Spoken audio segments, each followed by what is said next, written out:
The trip to the cave was quick and uneventful. Bane had noticed a few shell-shocked survivors of the final battle of Ruusan staring at him and Zannah as they roared past on their swoop, but he paid them little heed. He doubted any of them would recognize him for what he truly was. And even if they did, their tales of a surviving Sith Lord racing past them with a young girl in tow would seem as ludicrous and unreliable as the accounts of the mercenaries he had let escape back at Khan's camp. He brought the swoop to a stop outside the dark and forbidding tunnel that would lead them down to the chamber of the thought bomb. Small pebbles crunched loudly beneath the hard soles of his heavy black boots as he dismounted. Zannah was too small to simply step off the vehicle, but she leapt down from her seat without any sign of fear or hesitation, landing nimbly on the ground beside him. Neither of them spoke as they made the descent, their way lit by one of the glow rods Bane had found in the supplies back at the Sith camp.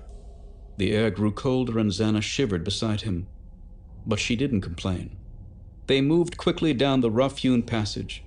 Even so, it took nearly 20 minutes for them to reach their destination, due to the length of the tunnel. And for the first time, Darth Bane actually saw what his manipulations of Khan and his followers had wrought. The pale glowing orb floating in the center of the chamber was nearly 4 meters tall. It pulsed with raw power. It made the flesh on Bane's neck crawl and the hair on his arms stand on end. Dark veins of shadow swirled on the shimmering metallic surface in slow, hypnotic rhythms. There was something grotesquely compelling about it. Something fascinating yet repulsive at the same time. Beside him, Zannah gasped, drawing a sharp breath in wonder, then releasing it in a slow hiss of fear. He glanced down at her, but she didn't return his gaze. Her wide eyes were transfixed by the remnants of the thought bomb. Turning his attention back to the orb, Bane stepped forward into the chamber. Zannah took a single step to follow him, then held back. Approaching the globe, he reached out with his bare hand and pressed it firmly against the surface. It seared his palm with cold fire, but he was oblivious to the pain, enthralled by the object's mesmerizing call. Beneath his touch, the dark swirling shadows within coalesced into a single mass. The thoughts of those trapped inside rushed up to meet him. Faint whispers in the dark recesses of his mind. The words, unintelligible, but full of hate and despair. Instinctively, Bane's consciousness recoiled. He resisted, fighting the urge to pull his hand back. Instead, he thrust his awareness forward, penetrating the surface of the orb to plunge into the unfathomable depths of its black heart. The hateful whispers erupted into shrieks of torment. But these were not the screams of sentient beings. They were bestial howls of primal, mindless fury. The identities of those the thought bomb had consumed, Lord Khan, General Hoth, all their Sith and Jedi followers, had been destroyed, ripped apart by the thought bomb's explosion. Only torn bits remained, broken pieces of what once had been spirits, no longer capable of conscious thought, wailing in the shared suffering of their eternal madness. They swarmed over Bane's consciousness, cleaving to his still whole identity like parasites attaching themselves to a fresh host. The keening spirits enveloped him, clutching and clawing at his sanity as they tried to drag him down with them into their dark abyss. Bane tore free with contemptuous ease, shredding the already frail and tattered spirits as he cast them aside and let his mind drift back to the surface. An instant later, he was free, leaving behind the prison from which the others would never escape. He let his hand drop from the oblong sphere as he took a step back, satisfied at what he'd learned. There were no ghosts haunting him. Khan was no more. Not in any real sense. The figure he'd seen at the Sith camp had been nothing but a delusion, conjured up by his own wounded psyche. "Are they trapped in there?" Zannah asked. She was staring at Bane with an expression of both awe and terror. "Trapped? Dead? It makes no difference," he answered with a shrug. "Khan and the Brotherhood are gone. They got what they deserved." "Were they weak?" Bane didn't answer right away. Khan had been many things: ambitious, charismatic, stubborn, and in the end a fool, but he had never been weak. Khan was a traitor, he said at last. He led the Brotherhood away from the teachings of the ancient Sith. He turned his back on the very essence of the dark side. Zannah didn't reply, but she looked up at him expectantly. The role of mentor was a new one for Bane. He was a man of action, not words. He wasn't used to taking the time to share his wisdom with another desperate to learn it. But he was smart enough to understand that the lessons would have far more meaning if his apprentice could figure out some of the answers for herself. "Why did you choose to become my apprentice?" he asked, challenging her.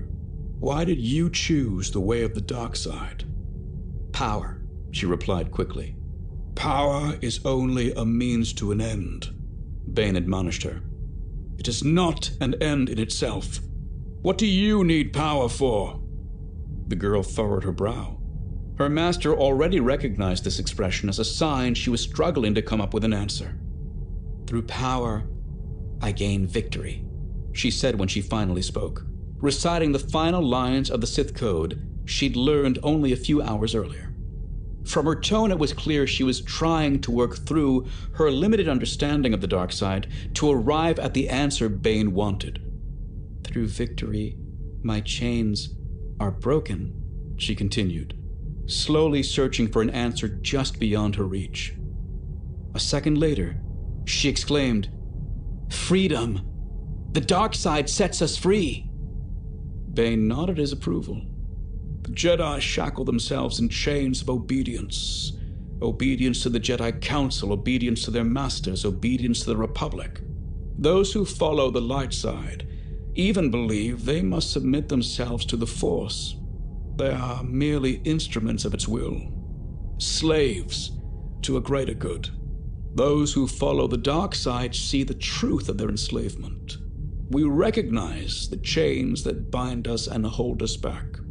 We believe in the power of the individual to break these chains. That is the path to greatness. Only if we are free can we reach our full potential. The belief that an individual must not bow down before anyone or anything is the dark side's greatest strength," Bane continued. "But it is also our ultimate weakness.